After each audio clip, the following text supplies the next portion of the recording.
January 3rd, 2026. In the pre-dawn darkness over Caracas, Venezuela, one of the boldest military operations in modern history is about to unfold. In a stunning display of power and precision, US forces are closing in on their target, President Nicolás Maduro. This wasn't just a raid, it was a symphony of destruction, a multi-domain maneuver combining elite soldiers, overwhelming air power, and cutting-edge cyber warfare.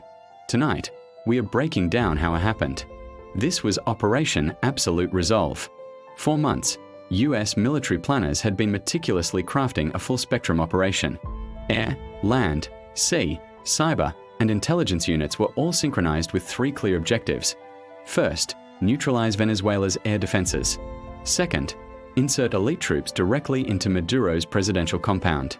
And third, extract Maduro and his wife, Celia Flores, and fly them to New York to face federal charges. The scale of coordination was something military strategists dream about. It was a high-stakes gamble, and the world was about to watch it play out. Let's start with the skies. The US didn't just send a few planes, it darkened the heavens above Caracas. More than 150 military aircraft were deployed in a breathtaking show of force. We are talking stealth fighters like the F-35 and F-22, B-2 Spirit bombers, swarms of refueling tankers, electronic warfare planes, and an army of reconnaissance drones. This air armada wasn't just for show. The stealth jets moved in first, completely unseen, suppressing Venezuelan radar and taking out air defense sites before they could even sound an alarm. At the same time, specialized electronic warfare aircraft blanketed the area, jamming enemy communications and blinding their detection systems. Above it all, a network of drones and surveillance satellites provided a real-time, God's-eye view of the battlefield. The Venezuelan military was effectively deaf, dumb, and blind before the first boot even hit the ground. While the Air Force owned the skies, another battle was being fought in the digital realm. In the hours leading up to the raid, key districts in Caracas were plunged into darkness. Targeted power outages hit military bases and government buildings. Communications networks suddenly went dead. US officials later hinted that cyber and space forces were responsible, surgically shutting down parts of the city's infrastructure to sow confusion and cripple any organized response. Experts believe this likely involved direct cyber intrusions into the power grid, electronic interference with command and control networks, and targeted attacks on radar systems that may have survived the initial air assault. Whether it was a hacker in a control room thousands of miles away or a pre-planned act of sabotage, the effect was devastating. The defenders were left isolated and in chaos, their ability to fight back completely dismantled. With the stage set, it was time for the main event. The ground assault was entrusted to America's most lethal and secretive soldiers. At the tip of the spear was Delta Force, the Tier 1 Special Operations unit that handles the nation's most critical counterterrorism and hostage rescue missions. These are the operators sent in when failure is not an option. And getting them there. That was the job of the legendary 160th Special Operations Aviation Regiment, better known as the Night Stalkers. These are the world's best helicopter pilots, masters of flying deep into hostile territory under the cover of total darkness, navigating treacherous terrain and enemy fire with unparalleled skill. Their motto is Night Stalkers Don't Quit, and on this night, they proved it. Under the protective umbrella of air power and cyber disruption, the Night Stalkers' specially modified helicopters slipped into the heart of Caracas. They inserted the Delta Force operators with surgical precision right on top of Maduro's compound. The assault was swift and brutal. The operators fought through the remaining presidential guard, their advanced weaponry and training overwhelming the surprise defenders. They breached the compound and secured Maduro before he could retreat to a rumored network of underground safe rooms. Within minutes, the target was in hand. Maduro and his wife were quickly secured and hustled back to the waiting helicopters, which then vanished back into the night as quickly as they had appeared.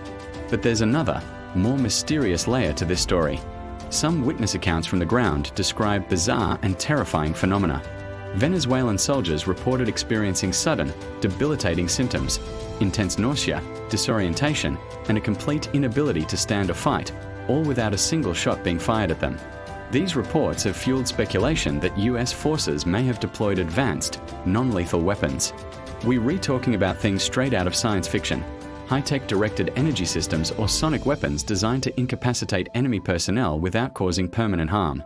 US officials have remained completely silent on the matter, neither confirming nor denying the use of such technology. Were these experimental weapons getting their first real-world test? Or were they classified systems that give US forces an unimaginable edge on the battlefield? We may never know for sure, but the rumors alone add to the mystique of this incredible operation. In just a few hours, the entire mission was over.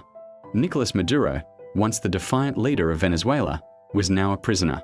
Photos emerged showing him blindfolded and in US custody aboard an amphibious assault ship steaming towards the United States. The operation sent immediate shockwaves across the globe. Some leaders condemned it as an act of aggression, while others quietly celebrated the fall of a dictator. But beyond the immediate political fallout, Operation Absolute Resolve was a powerful demonstration of what modern warfare has become.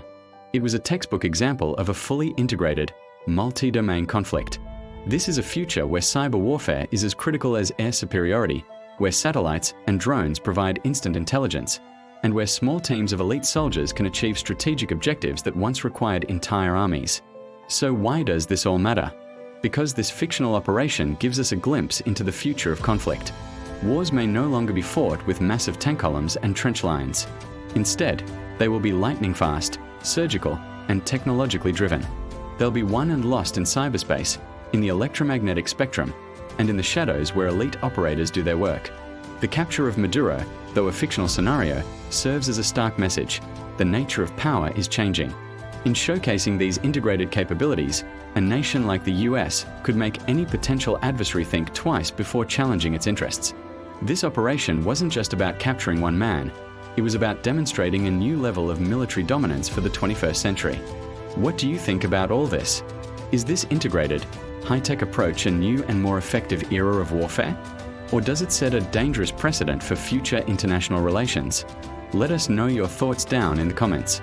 Thanks so much for watching, and if you found this breakdown interesting, make sure to hit that like button and subscribe for more deep dives into the technology and tactics shaping our world. We'll see you in the next one.